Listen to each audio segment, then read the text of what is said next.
আজকে আপনি হুজুর যদি কবরের নিচের ওয়াজ করেন আপনার কোনো শত্রু নাই, কিন্তু কবরের উপরের ওয়াজ করলে আপনি বক্তারা দিয়ে ওয়াজ হইতো না, কারণ কবরের নিচে বোতল নাই, উপরে বোতল টানে, ঠিক না? আল্লাহর নবীর অপরাধ ছিল শুধুমাত্র ওই সমস্ত দুর্চরিত্র মানুষদের মুখোশ উন্মোচন করে দেওয়ার অপরাধ, আর কোনো অপরাধ নাই। শুরু হয়ে গেল আন্দোলন। গোটা মক্কা নগরীতে নবীর বিরুদ্ধে এমন আন্দোলন শুরু হয়ে গেল। তাদের একটাই দাবি, মুহাম্মদ অসুস্থ হয়ে গেছে, না হয় এক আল্লাহর গোলামি করার কথা বলতে পারে না। যেই জায়গায় আমাদের 360 জন খোদা আছে, সেখানে একজন খোদার দাওয়াত দেয়, এটা কোন সুস্থ মানুষের কথা হতে পারে না। আবু জাহেল, আবু লাহাব, বড় বড় বেঈমান গুলি নবীর বিরুদ্ধে তারা এমন ভাবে আন্দোলন শুরু করলো। আন্দোলন হলো, এই লোকটা যদি দ্বীনের প্রচার করতে লাগে, এক আল্লাহর যদি দাওয়াত দেয়, সে যদি রাসূল হিসাবে সমাজে প্রচার প্রসার হয়ে যায়, তাহলে এই জমিনে আমরা রাতারাতি আঙ্গুল ফুলা কলা গাছ হইতে পারবো না, আমরা একত্র রাজত্ব করতে পারবো না, আমরা দুর্নীতি, দর্শন, নারীবাজি, যত আকাম কুকাম আমরা করতে পারবো না। মুহাম্মদ রে নিয়া তাদের মাথা ব্যথা, এই জন্য আর কোনো কারণ নেই। এই বুঝতেছেন রাসূল রে নিয়া তাদের মাথা ব্যথা কেন ছিল? একটাই কারণ, নবী যদি নেতৃত্ব দেয়, ক্লাবে গিয়া নারী লইয়া নাচতে পারবো না। রাসূল যদি নেতৃত্ব দেয়, ওপেন বোতল টানতে পারবো না। রাসূল যদি নেতৃত্ব দেয়, দর্শনের সেঞ্চুরি করে মিষ্টি খাইতে পারবো না। রাসূল যদি নেতৃত্ব দেয়, চুরি ডাকাতি করতে পারবো না। রাসূল যদি নেতৃত্ব দেয়, তাহলে রডের বদলা বাঁশ দিতে পারবো না, তেল চুরি চাল চুরি করতে পারবো না। এই জন্য আবু জাহিল, আবু লাহাবের মাথাটা বড় গরম। মুহাম্মদ রে পাগল বইলা যদি সমাজে প্রচার করে দিতে পারি, মানুষ আতঙ্কে পড়ে যাবে, ভয়ে মুহাম্মদের কাছে যাবে না। তদানীন্তন সময়ে পাগল এবং জাদুঘর হিসাবে প্রমাণ করে দিল, প্রচার প্রসার শুরু করে দিল। একটাই উদ্দেশ্য, মানুষ যেন রাসূলের কাছে না যায়। আবু জাহিল চেয়েছিল একক রাজত্ব করবে, তার রাজত্বের মধ্যে যেন কেউ বাম হাত না ঢুকায়। কিন্তু আল্লাহর নবী তো রাজত্বের জন্য ইসলাম প্রচার করে নাই, মানুষকে জাহান্নামের আগুন থেকে বাঁচানোর জন্য, সুন্দর একটা সমাজ উপহার দেওয়ার জন্য রাসূল মাঠে নামছিল, ঠিক নেই? আমরা উলামায়ে কেরামদের ওয়াজ মাহফিলে বক্তব্য দেই, আমরা কি কোনো গদির লোভ আছে? না, গদির লোভ নাই। যার মনে চায় সে গদি চালাক, কোনো অসুবিধা নাই। কিন্তু এই জমিনটা হলো 96% মুসলমানের জমিন। সেই জমিনে কোরআনের উপরে যেন কেউ আঘাত না করে, রাসূলকে নিয়ে যেন কেউ ব্যঙ্গ না করে, ইসলামের উপরে যেন কেউ আঘাত না দেয়, আলেমদেরকে যেন কেউ গালি না দেয়, এটাই আমাদের সময়ের দাবি, আর কিচ্ছু না। কিন্তু আমাদের নিয়ে এত মাথা ব্যথা কেন? ওই রাসূলকে নিয়ে যেই কারণে মাথা ব্যথা, ঠিক এখনকার যুগে উলামায়ে কেরামদেরকে নিয়ে একই মাথা ব্যথা, বেশ কম নাই। উলামায়ে কেরাম যদি নেতৃত্ব দেয়, উপায় নাই, বোতল খাওয়া যাইতো না, আকাম কুকামের সেঞ্চুরি করা যাবে না। আরে যুবক ভাই, আমাদের একটাই টার্গেট, সুন্দর একটা সমাজ আপনাদেরকে উপহার দিতে চাই। এবার আসুন, আল্লাহর পয়গম্বরকে পাগল পাগল বইলা, অসুস্থ বইলা, জাদুঘর বইলা সমাজের মধ্যে নবীর এমন একটা অবস্থায় নিয়ে গেছে। আল্লাহর নবী দ্বীনের দাওয়াত লইয়া গেলে নবীরে পাগল পাগল বইলা থারায়া দেয়। নবী যখন দাওয়াত লইয়া যায়, মানুষগুলা বলতে থাকে, মুহাম্মদ কেমনে গো তোমার কালিমা পয়না মুসলমান হইব? তোমার ঘরের মানুষ তোমারে পাগল বলে, তোমার আপন চাচা পাগল বলে, তোমার চাচি তোমারে পাগল বলে। ঘরের মানুষ যদি পাগল কয়, আমরা কেমনে তোমারে পাগল না বলি? ধুর ধুর করে নবীরে তাড়ায়া দেয়, এমন কি নবীর পিছনে পাথর মারে ছোট ছোট বাচ্চারা পাগল হইলা। আল্লাহর নবী কান্দে আর বলেন, মালিক আমারে পাথর মারে কষ্ট লাগে না, আমার শরীরে কষ্ট লাগে কিন্তু ভিতরে কষ্ট লাগে না। তোমার দ্বীনের জন্য, ইসলামের জন্য যদি আমি মার খাই আমার কষ্ট লাগে না, কিন্তু আমি কান্দি কেন জানোনি?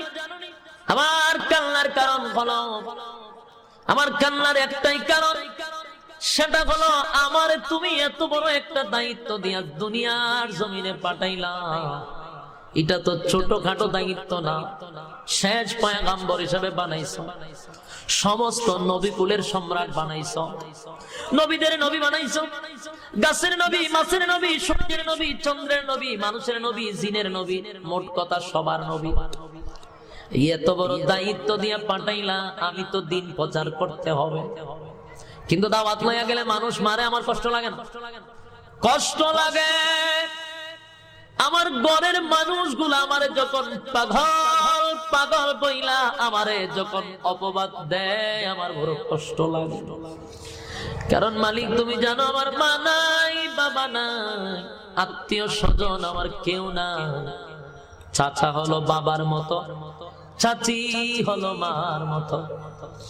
যেই চাচা বাবার মতো চাচা আমার বিরুদ্ধে, আমার মা নাই, ওই চাচি আমার বিরুদ্ধে, বলো না আমার চাচা চাচি যদি আমারে পাগল কয়, আমি কেমনে গো দিনের দাওয়াত মানুষের কাছে লইয়া যাইব? এই জন্য তো আমি কান্দি। আল্লাহ ডাক দিয়া বলে, বন্ধু আমার আপনি কান্দিল না, আপনার কান্না আমি আল্লাহ বরদাস্ত করতে পারি না। আল্লাহ বলেন, আমারে যদি কেউ গালি দেয়, আরে আমি মানুষ বানাইছি, আমারে গালি দেয়, আমি আল্লাহর এত কষ্ট লাগে না। দেখবেন নাস্তিকরা আল্লাহরে গালি দেয়, খ্রিস্টানরা ইহুদিরা আমার আল্লাহরে গালি দেয়, আল্লাহ কিন্তু ডাইরেক্ট কাটা ফলায়া মারে না, না মারে? গালি দিল আল্লাহ, তার সকালে যদি গালি দেয় বিকালে খাবার রেডি করে রাখে। কেন জানেননি? আমার আল্লাহর মায়া দয়া বেশি। আমার আল্লাহরে সকালে গালি দেয়, দুপুরে তার খাবার রেডি, দুপুরে গালি দেয়, রাত্রের খাবার আমার আল্লাহ রেডি রাখছে। কেন জানোনি? আমার আল্লাহর তো মায়া দয়া বেশি। আল্লাহ বলেন, বান্দা আমার গালি দেয়, আমার কষ্ট লাগে না। ছোটবেলায় দেখবেন মারে মানুষ, ছোট ছোট বাচ্চারা গালি দেয়। কেন গালি দেয়? মা যদি ওষুধ খাওয়াইতে চায়, জোর কইরা খাওয়াইতে চায়, কিন্তু গালাগালি করে না, ওষুধ খাবো না। মার সঙ্গে জোরাজুরি করে, রাগারাগি করে, ঠিক নেই? তাপ্পর মারে, ঠিক না? ছোট বাচ্চা মারে, তাপ্পর মারে, গালি দেয়, মার কি কষ্ট লাগে? কষ্ট লাগে না? কেন সন্তানে গালি দেয়, তাপা দেয়, কষ্ট লাগে না? আল্লাহ বলেন, বান্দা আমার গালি দেয়, আমার কষ্ট লাগে না, কিন্তু আমার কষ্ট লাগে তখন যখন আমার নবীরে কেউ গালি দেয়। আমার নবীরে যদি কেউ গালি দেয়, আমি আল্লাহ বরদাস্ত করতে পারি না, সহ্য করতে পারি না। আরে যুবক ভাই, আল্লাহর নবী বলেন, আল্লাহ ডাক দিয়া বলেন, নবী গো, আবু লাহাব আপনারে গালি দিছিল, আমারে গালি দিছে, আমার কষ্ট লাগছে না। আপনারে গালি দিছে, আমি আল্লাহ দাঁত ভাঙ্গা জবাব দেওয়ার জন্য আবু লাহাবের বিরুদ্ধে একটা সূরা কমপ্লিট নাজিল করছি, সূরা লাহাব। কেন নাজিল করলাম? আপনারে গালি দিছে, আপনার হাত ভেঙে ফেলাই দিবে, আপনার হাত যেন ভেঙে যায়, আপনি যেন ধ্বংস হয়ে যান। আমি আল্লাহ ওয়াদা দিছি, আবু লাহাব আমার দুষ্ট ধ্বংস হবে না, বরং তাব্বাত ইয়াদা আবি লাহাবি ওয়া তাব্বা, আবু লাহাব তুই ধ্বংস হবি, সায়াসলা নারান যাতা লাহাবি ওয়া ইমরাআতু, তোর মাল আওলাদ সব ধ্বংস হবে। হাম্মালাতুল হাতাব ফি জিদিহা হাবলুম মিন মাসাদ, আল্লাহ বলেন তুই ধ্বংস হবি, তুই জাহান্নামের আগুনে জ্বলবি, তোর বউডারও জাহান্নামের আগুন দিয়ে আমি আল্লাহ জ্বালাবো। গালি দিল নবীরে, আল্লাহ প্রতিবাদ করছে। আল্লাহরে গালি দিছে, আল্লাহ প্রতিবাদ করে নাই। আল্লাহ বলেন নবী গো কাঁদেন না আপনি, আপনার কান্না আমি আল্লাহ বরদাস্ত করতে পারি না গো নবী, আপনার কান্না আমি বরদাস্ত করতে পারি না। আপনার দুঃখটা হলো আপনারে গালি দেয়, আপনারে পাগল পাগল বইলা সমাজে প্রচার করে গো নবী, এই বেতাই ব্যতীত হই আপনি কান্দেন না। না কান্দিল না, কান্দিল না। আপনার এই পৃথিবীতে মা নাই, বাবা নাই, আত্মীয় স্বজন আপনার কেউ সাপোর্টে নাই, কেউ না থাকুক আমি আপনার পাশে সব সময় আছি। সুবহানাল্লাহ। আল্লাহ বলেন আমি আছি, আপনি টেনশন কইরেন না। এই আবু লাহাব আবু জাহিল্লা সারাটা এলাকা, গ্রামে গঞ্জে, শহরে বন্দরে সব জায়গায় নবীরে অসুস্থ বইলা প্রচার করাইতেছে। চতুর্দিকে লোক লাগাই দিছে মুহাম্মদের দ্বারে যেন কেউ না আসে, তার কথা যেন কেউ কানে না নেয়। মুহাম্মদ জাদুঘর এবং পাগল বইলা যখন সমাজীটা প্রচার করতে লাগলো, আল্লাহর নবীকে আল্লাহ সান্ত্বনা দিয়া বলেন কাঁদেন না আপনি, প্রত্যেকটা মানুষের দিলের খবর আমি আল্লাহ জানি, তাদের মনটা আমি আল্লাহ জানি। আবু জাহিল্লা প্রচার করুক, প্রচার করে আপনার একটু পরিচিত করা, কোন অসুবিধা নাই।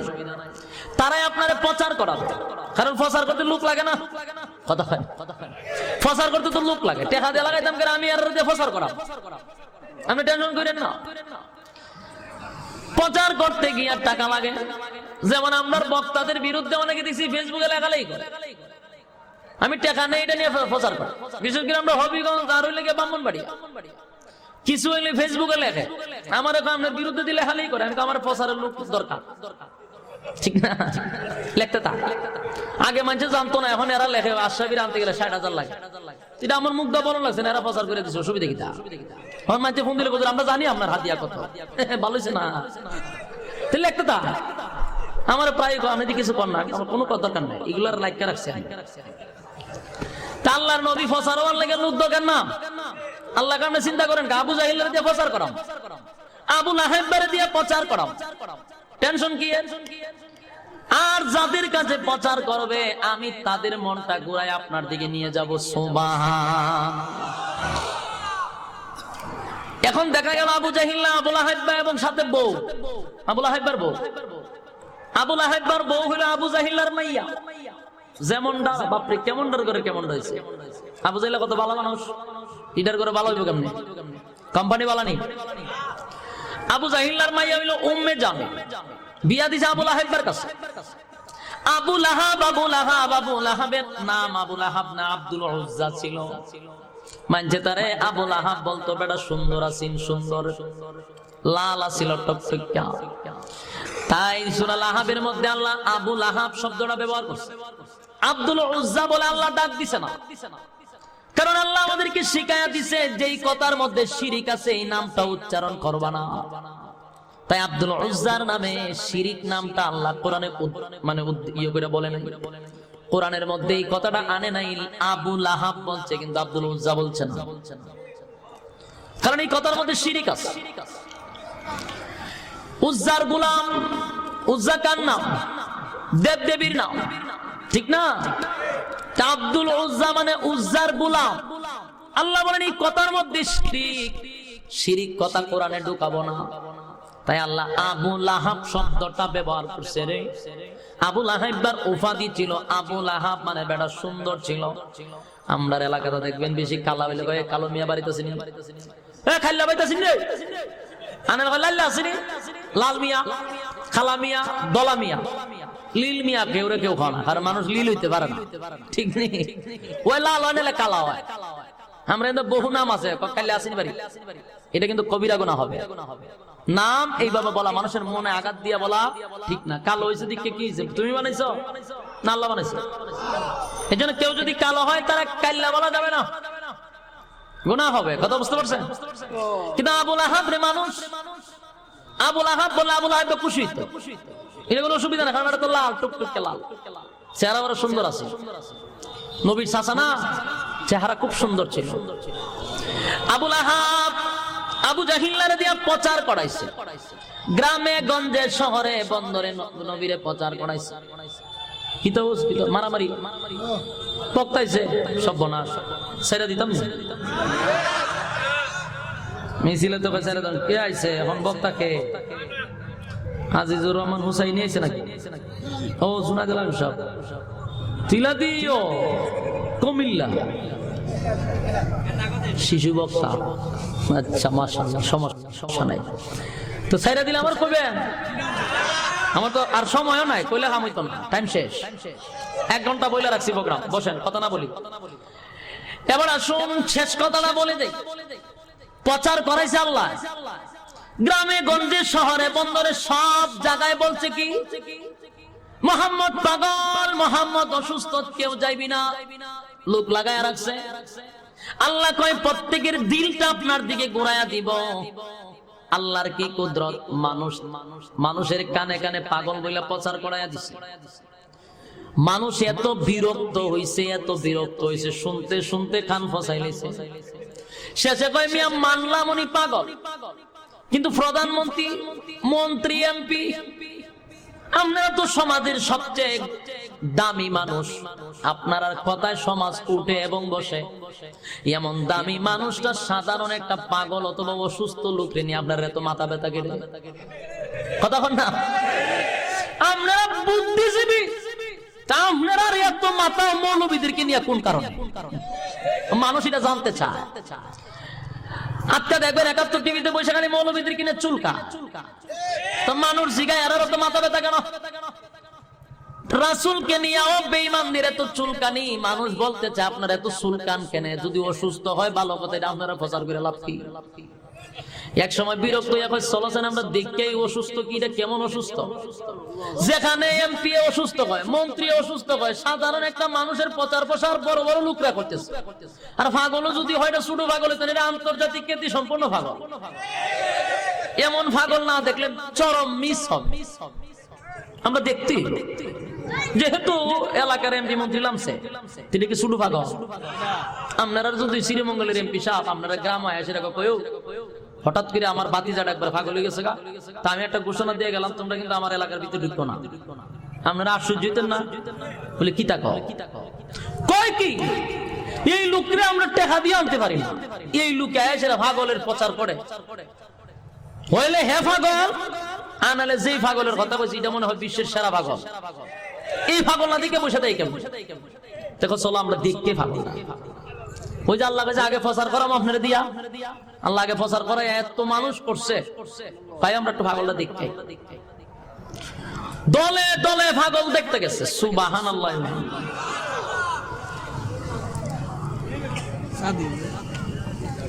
এরে পাগল দেখতে গেছে খানায় কাবার সামনে। আল্লাহর পয়গম্বরের চেহারা এত সুন্দর করে আল্লাহ বানাইছিলেন, যা সৃষ্টি জগতে আল্লাহ এত সুন্দর করে কামরে বানায় নাই। সুবহানাল্লাহ, কি আপনারা বুঝে পড়ছেন না? শুধু ওয়ান পিস, সৃষ্টি জগতের সুন্দরের মধ্যে ওয়ান পিস।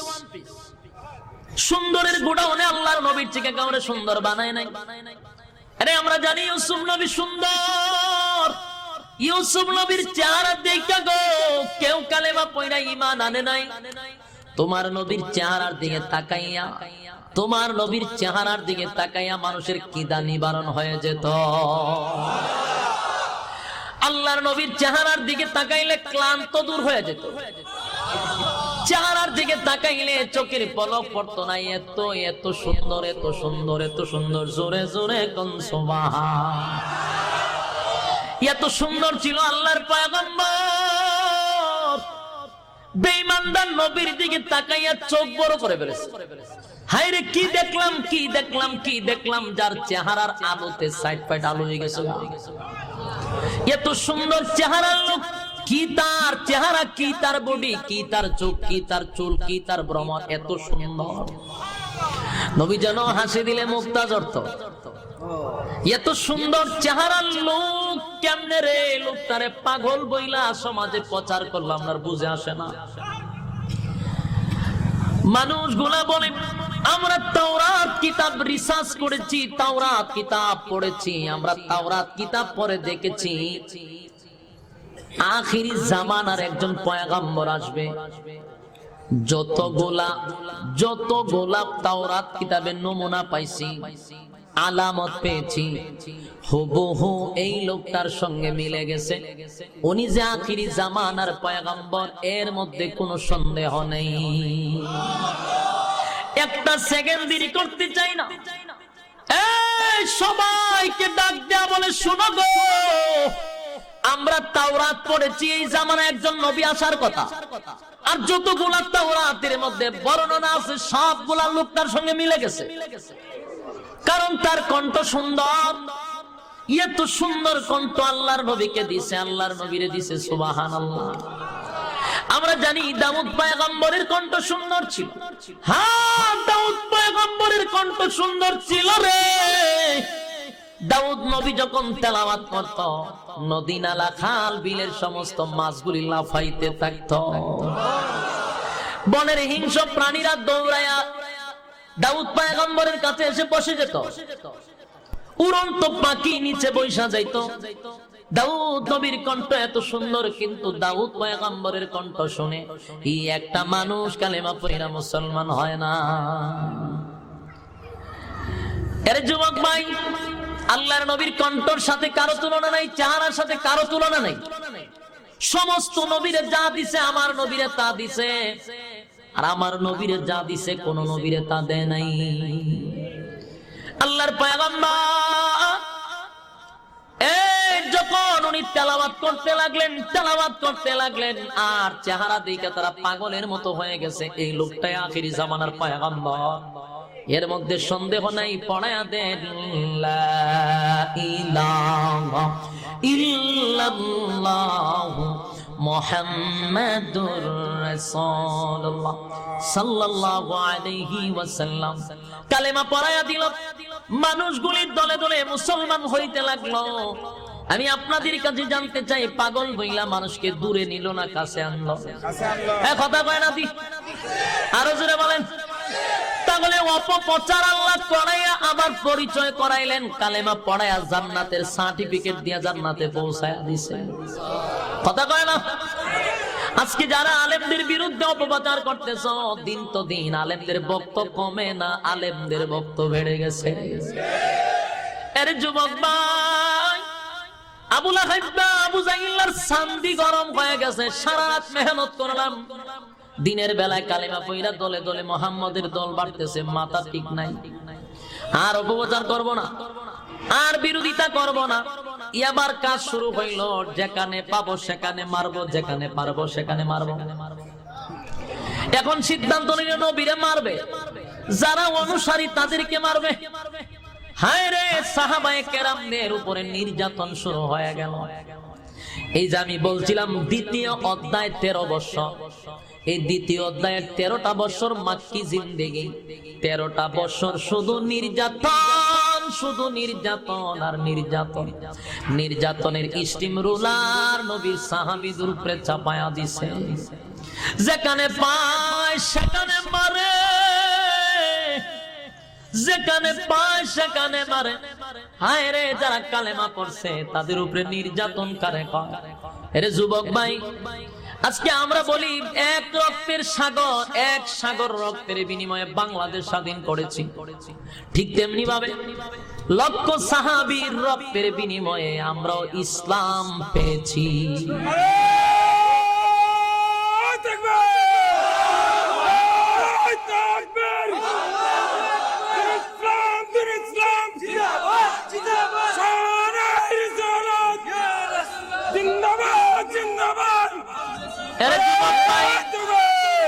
তাহলে আবার আসুন, রক্ত ছাড়া ইসলাম কিন্তু জমিনে জিন্দা হয় নাই।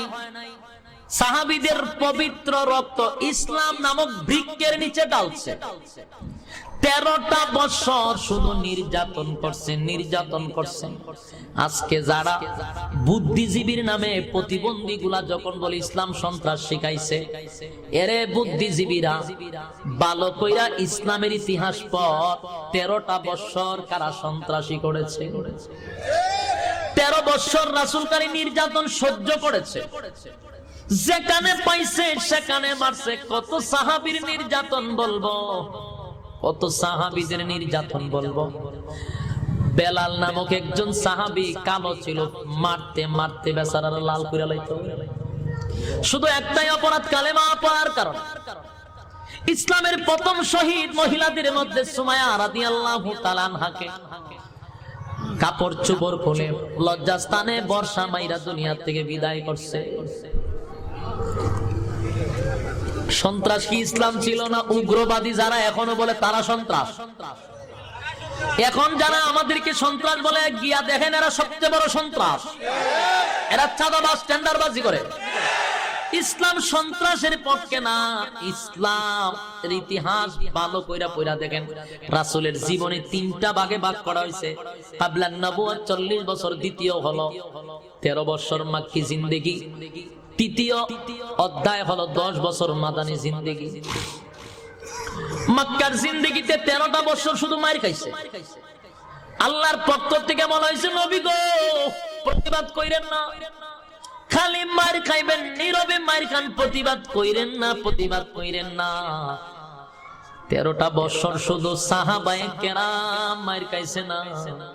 আমার নবীর শরীরে কোনোদিন মশা মাছি বসতো না। সেই নবীর শরীরে অসংখ্য পাথরের আঘাত। আল্লাহর নবীর রক্ত জমিনে পড়ছে, এত রক্ত নবী ঢালছে শুধু দিনের জন্য, ইসলামের জন্য রে ভাই। আজকে আমার নবীর রেখে যাওয়া ইসলাম আমরা পালন করি না, পালন করি মন গড়া ইসলাম। কিয়ামতের ময়দানে যারা নবীর রেখে যাওয়া ইসলাম পালন করেছে, রক্তমাখা ইসলাম পালন করেছে, আল্লাহর নবী নিজের হাতে তাদেরকে হাউজে কাউসারের পানি পান করাইয়া কলিজা পাটা পিপাসা নিবারণ করবে। আর যারা মন গড়া ইসলাম পালন করছে, বাপ দাদাদের ইসলাম কোরআনে নাই, হাদিসে নাই, কেটা কইছে? আমার বাবায়ে কইছে, জড়ায় কইছে, ল্যাংটায় কইছে। তাদের অনুসারী যারা, কোরআনে নাই, হাদিসে নাই, যেই সমস্ত ইসলাম আপনারা পালন করতেছেন, ইদারে কয় মন গড়া ইসলাম। খোদার কসম, মন গড়া ইসলাম যারা পালন করবে, হাউজে কাউসারের পানি তাদের নসিব হবে না, হবে না। পানি পান করার জন্য আসবে, কিন্তু আল্লাহ উপর থেকে পর্দা ফালাইয়া দিবে।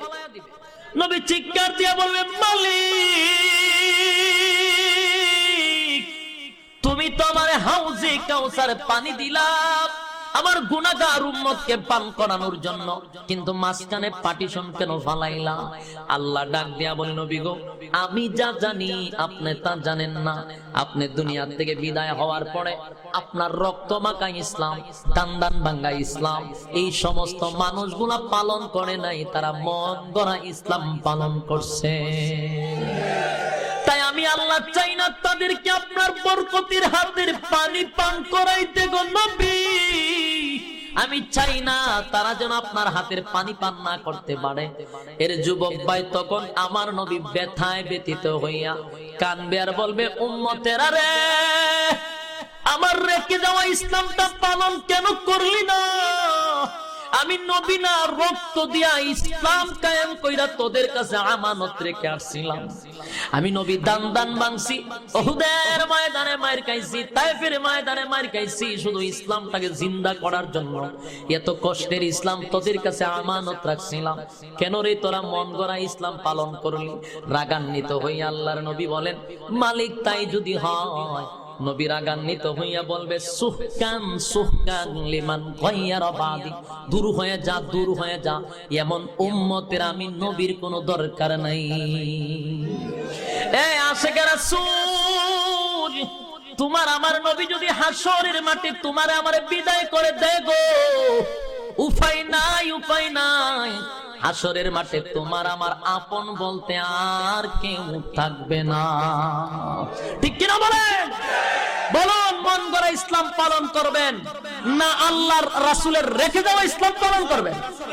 রেখে যাওয়া ইসলাম পালন করলে কোরআন এবং সুন্নাহ অনুযায়ী জিন্দেগি সাজাইতে হবে। ঠিক কিনা? আল্লাহ সবাইকে বোঝার তৌফিক দান করে সকলে বলে আমিন। বলনে ওয়ালা শুননে ওয়ালা সবাইকে বোঝার তৌফিক দান করুন, আমিন। ওয়া মা আলাইনা ইল্লাল বালাগ। আসসালামু আলাইকুম ওয়া রাহমাতুল্লাহি ওয়া বারাকাতুহু।